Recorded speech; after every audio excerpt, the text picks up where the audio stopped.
Summer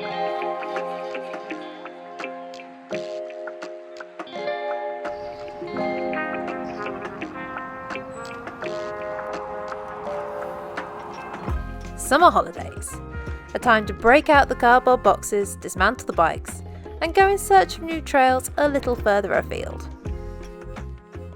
We decided we wanted to steer away from the well-trodden paths of last year's Munich to Venice cycle route, hoping to find a trail that incorporated more gravel roads and was less travelled by others.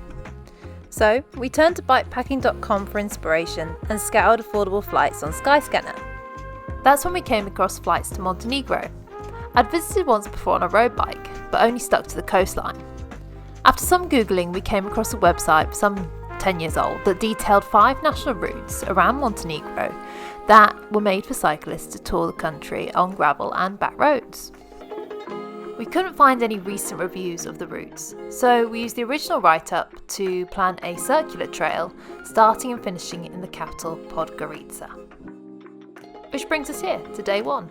Where our first task was going to be to get out of the city, and then start gaining elevation. That's if we didn't melt first.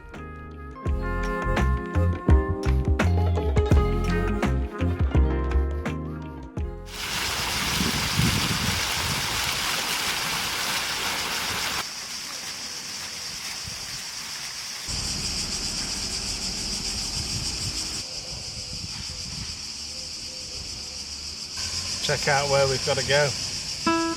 The next part of the day would involve climbing 1,200 metres over the next 20 kilometres. Something told me this might hurt.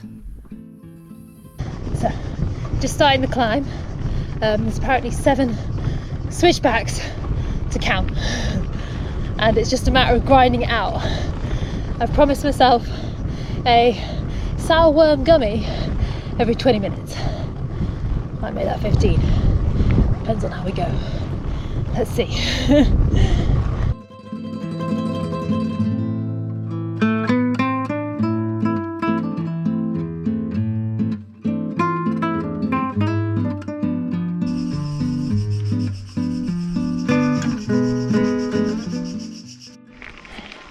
This is type 2 fun.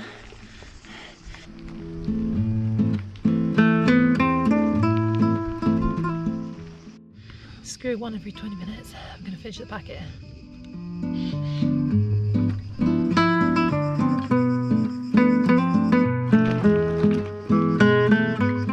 We found refuge at the top of the climb in a small and very welcoming roadside bar, whose owners showed us immense kindness by raiding their own cupboards to produce a feast of omelette, meat, cheese, bread, and homemade donuts.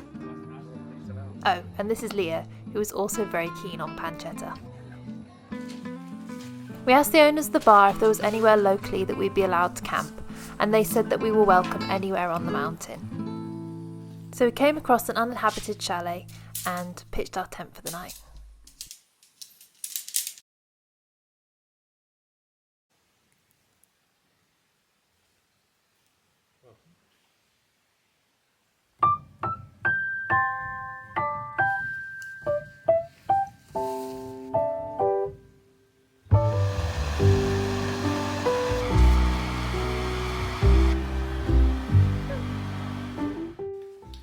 What's for breakfast?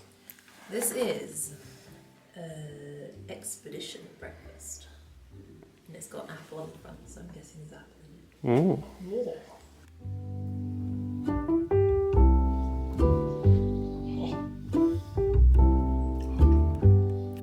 After handling the climb pretty well yesterday. How dignified was I? Well, there was 3 breakdowns, all with existential life crises. I was ready and raring for day 2. Ready? Let's go.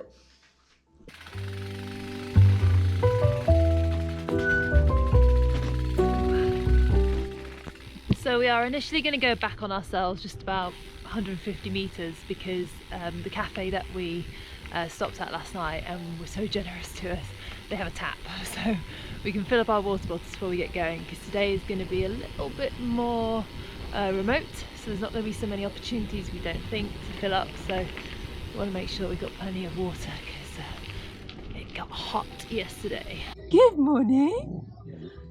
Are you seeing us off? Oh yeah. Good bark. Good scratch. With our water bottles filled and fond farewells made to the bar owners, we were on our way. The trail very quickly turned from tarmac roads to what Canute labelled macadam. Wikipedia will tell you that macadam is a road building technique started by Scotsman John Macadam, in which crushed stone is tightly packed together in layers. As the kilometres passed, it began to dawn on us that in Montenegro, macadam and gravel are very different. The terrain is a bit more bumpy today, but it's much cooler, which is making it a bit easier on the climbs. It's nice because we're going in and out of this shade, so it's natural air conditioning.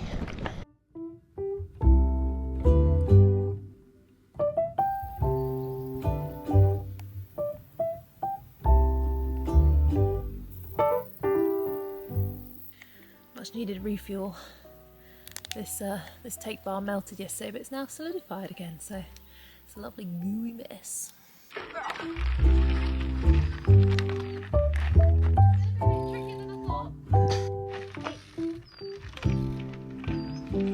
After a false start, we left the lake behind.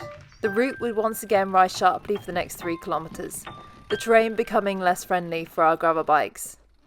Ali admitted that nearing the summit, it might be the case that we have to get off and push.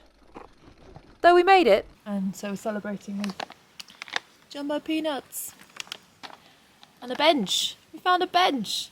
We did. God, there's like a halo of light around them. We've got roughly 5 kilometres of downhill, but a bit chunky, so it'll be steady away. And then it undulates for the rest of the day with a couple of big climbs and big descents in, and about 20k of tarmac, which will be a nice change.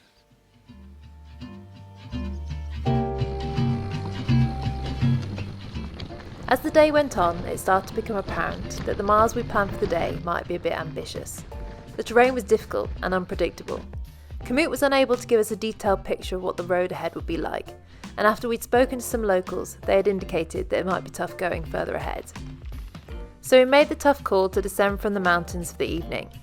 It felt slightly disheartening to lose the elevation that we'd worked hard that day to gain, and we knew tomorrow we'd have to climb it all again. But a night in an apartment and opportunity to regroup and shower was pretty compelling. It was €40 well spent.